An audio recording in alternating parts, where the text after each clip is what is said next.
What's good, ladies and gents? Welcome back to MKO Boxing, aka MKO Pugilism, where we talk all things boxing. Remember to like and subscribe on YouTube, follow on TikTok, all that good stuff. So let's get into this one.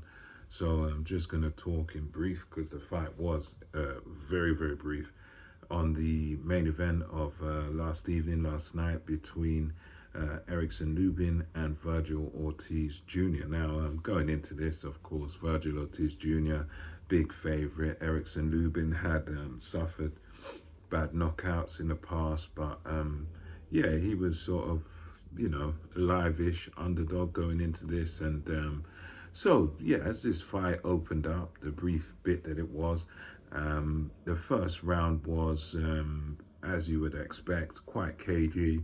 I would say Erickson Lubin boxed all right. He boxed okay in the first round because he was doing kind of the right thing for a lot of it, just, sticking that southpaw jab out, sort of up and down with the jab on Vergil Ortiz, making sure that that right hand's out there and he's stabbing with the jab. So that, that aspect was good. Used the southpaw stance quite well.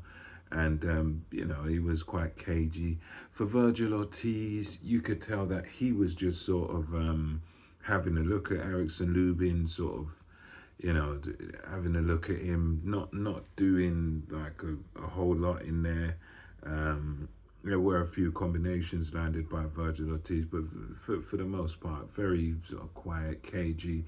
But one thing that you notice when you watch that fight is Vergil Ortiz didn't really have any issue getting to Erickson Lubin. There was nothing that Lubin was doing that sort of discouraged that forward march of Vergil Ortiz. So Lubin, yes, in a sense, doing the right thing, but it was like he didn't have the answer when Vergil Ortiz sort of got in punching range.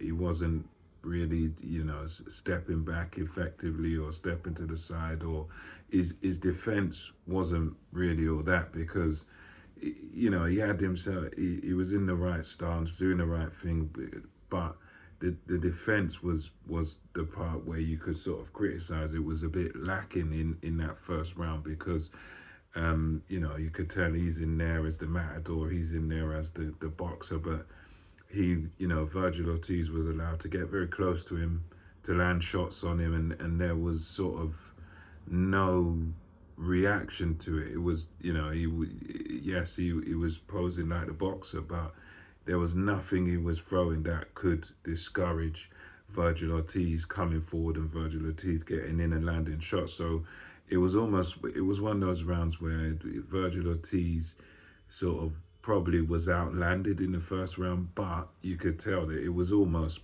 as if it was by choice, because every time he did step in and get close to Lubin, he was landing shots. He was able to kind of walk through that jab of Erickson Lubin, get in, and all the shots he was throwing were pretty accurate, and he was able to just get in, get to the range you need to get to, and do his damage even from that first round. So you could kind of tell, I mean, I didn't know it was all going to end in the second round, but you could tell the writing was on the wall that at the very least, Vergil Ortiz is not going to have a problem getting to Erickson Lubin. He's not going to have a problem landing shots because the defense of Lubin is not wasn't that great.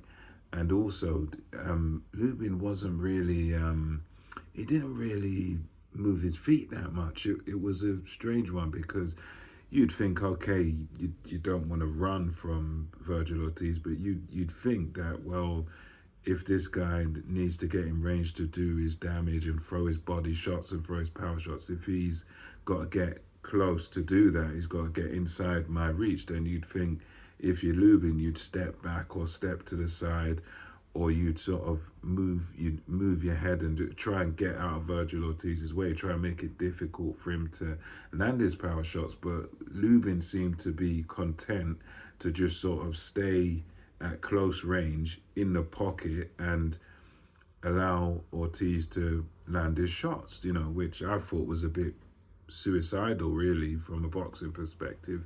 So obviously, second round starts.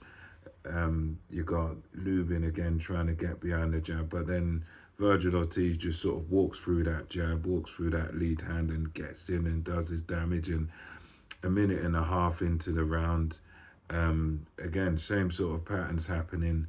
Lubin's trying to stick his right hand, stick his right jab out there.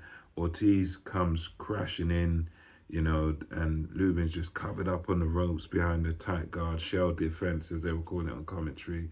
But he just begins to get pieced up because Ortiz, he's just on the ropes, holding his hands up, Lubin, but not really able to throw anything back, anything of significance. There are a few arm punches in there, but nothing significant. So Ortiz just bobbing and weaving.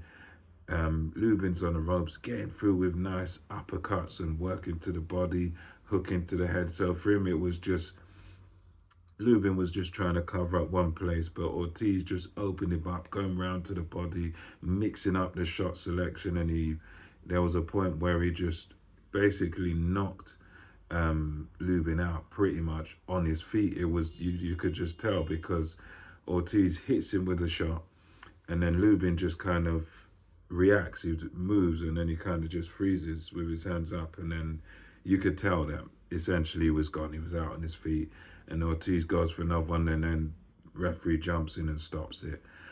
So yeah, that was pretty much that. You had a fight where Lubin just outclassed, outgunned, and just absolutely destroyed in this one, because it was just like whatever Lubin wanted to do, it just didn't work, and Ortiz just walked through him and destroyed him pretty much. So good performance by Ortiz, very impressive. It was one of those fights where he could end it at any moment, any way he wanted, just as he was talking before the fight, that he can pretty much end it any way he wants to end it, and that's exactly what he did. Very impressive within 2 rounds, and Jerome Boots Ennis jumped in the ring afterwards, and they're talking about, yeah, let's get this money, and whose team's lying, whose team's telling the truth, rare. So, Oscar De La Hoya has come out and said he thinks that Boots' team is going to be scared now. They shouldn't have come to the fight, because now they're going to get scared and they're not going to want to make the fight. They're going to want another tune-up or whatever, which, I don't know, I found that a bit, in some sense, I found that talk a bit silly, because I'm like, well, listen, if you got a fighter, you want him to fight, so in this case, you want your fighter Ortiz to fight Boots, then, you'll be talking about, let's make the fight. You won't be talking about, oh, they're not going to want it, or they're going to do it. No, you'd be just saying, yeah, let's have it. Let's sit down and have the fight. But you had to add these other comments. But, anyway, who knows? It is what it is. But for me, as a fight fan, I want to see that next. I really do want to see Ortiz versus Jerome Boots Ennis. I think it's one of those fights that makes a lot of sense. Both guys are quite young. Both guys are in sort of the peak of their powers. Ortiz has definitely proved himself, and Boots is in a stage where he's kind of proving himself. So yeah, that's, for me, that's the fight I want to see next as a fan. But let me know what you thought about this demolition job by Vergil Ortiz on Erickson Lubin. And do you, like me, want to see Vergil Ortiz versus Jerome Boots Ennis next? Let me know your thoughts. Until next time, MKO Boxing, we're over and out.